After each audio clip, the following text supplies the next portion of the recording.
Here we are crossing live from the Good Feet studio. Now, Linda, you missed the spring little festival down at the Ballerine Farmgate this morning because you're a busy lady. But this is Linda from the Aussie Hay Runners, and I wanted to introduce everybody to her because I tell you, when I spoke to this lady the first time on the phone, I was like, what a firecracker, and it just felt like fireworks went off and we just connected, didn't we? Oh, very much so, very much so. I'm pumped to have you here in the flesh, and I wanted to present you with your hoodie. This is your very first one, hot off the press. This is for Linda. Look, thank you very much. It's a wonderful initiative, that's going on here, and I couldn't be more proud to work with you. You're an absolute gem, and I love the way you're passionate about it, just like I am. It's a blessing. And thanks for tripping over here. You're a lady all over the state at the moment, from weighbridges to farms to trucks ferrying hay around the country. Yeah. Tell us, what's the most pertinent thing for the Aussie hay runners at the moment? Well, I'm from southwest Victoria, and down there at the moment we are having a really bad crisis with green drought. Unfortunately, what happens is, because it's so cold and nothing can grow, the ground looks beautiful, but it's not. Nothing's growing, it's just a green coverage, and unfortunately the animals can't eat what's off the ground because it's just at ground level.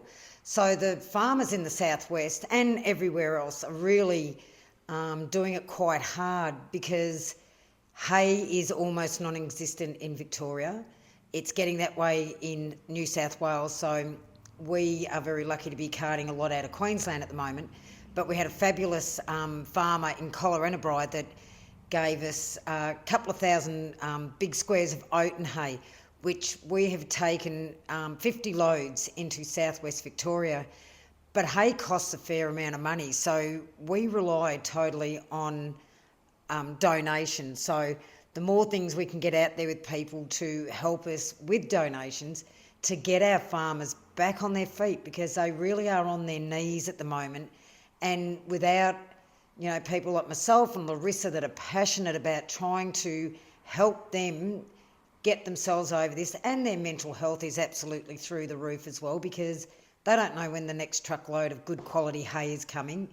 And that's what we're here for. We're here to try and help them do that. So at the end of the day, you have wonderful, clean, good, meat and product on your plates. And without, people like Larissa and her crew that have helped us raise some money with the hoodies, they're just wonderful. We wouldn't be able to do it. So please get behind her and support her. Now, Linda, there's a couple of things that you just mentioned there that I wanted to elaborate on, because as a naturopath, I'm really passionate about the food that is on people's plates, obviously. But when you said that we're in green drought, and meaning that the grass is very, very low, now our ruminant animals, that is very important for our dairy. So even if you're not a meat eater, we've got dairy, we've got the wool that comes off the sheep. There's a lot of other products that are being affected here. When they're not eating that green grass, we're talking about the nutrition of the animals as well. Yep, of course. And so for me, that's really concerning. But then we also have, you said that there's a lot of farmers that are finding it really tough. And you mentioned to me on the phone about some farmers closing down their farms. Unfortunately, I was given a list from Dairy Australia for farmers to help. And basically what I do is I give them a ring and go, right, the truck will be coming up your driveway Wednesday. And on the other end, they've gone, we're done. We're finished. We can't do it because, they can't get the dairy cattle are the princesses of the cattle breed. They need good value, high nutrition, energy, protein, because their bodies do an enormous amount of work to give us our milk, our lattes, our milkshakes, our baby formulas, all this sort of thing. So these animals need good product. When they can't get it, unfortunately, it gets to the point of, I'm not going to watch my animals starve in the paddock. I'm not going to watch my animals, can't get up because they're crook from not being able to eat. So up the truck they go, and there's dairy farmer closed down. And so for me as well, being a strength and conditioning coach, my other hat, us personal trainers and strength and conditioning coaches, we're always talking about the importance of protein and maybe a good quality grass-fed whey protein. Yep. The prices of all of this. So number one is the health of our animals, the health of our farmers and their mental health, and the sustainability of their businesses, because they are businesses. But then at the end user, we've got the cost to families off the shelf. Yep. And that's the thing too, Larissa, you know, like these people are really struggling. And this has gone on. This is not just last month this happened, last week. You know, it's been going on for nearly a couple of years now. And I suppose, you know, you get to the point where the banks won't touch them anymore because they can't hit the overdraft because there's no value left in anything. They're up to their eyeballs. So they've got no real way out but to put the cattle up the truck and sell them and just walk off the land. Yeah. And we don't want that. We don't want that. We have the best animal husbandry practices in the world. Our meat is not, you know, injected with all this stuff that's not good. We have very, very stringent, you know, directions that we've got to follow as farmers. And these are one of the most important things. You need to know what you're putting in your body is good. And with the product we have here in Australia, it is the best. Yeah, and well, globally acknowledged as well. Yes, we are. Yes, we are. They love our meat. Now, there is one other thing that you mentioned to me on the phone that we haven't said yet today, which is about the hay growing season last year was a very, very low yield as well. So we've got green drought, low grass growing just generally, and then the hay growers also had a crappy yield. Yep. So it's compounded. Yeah, so basically what happened there was plenty of hay because people still had the 23, 24 hay. So, we're all out there, we're buying this hay, we're taking it here, there and everywhere. And then as it went on, it started, then the next season of hay, which was last year, came along.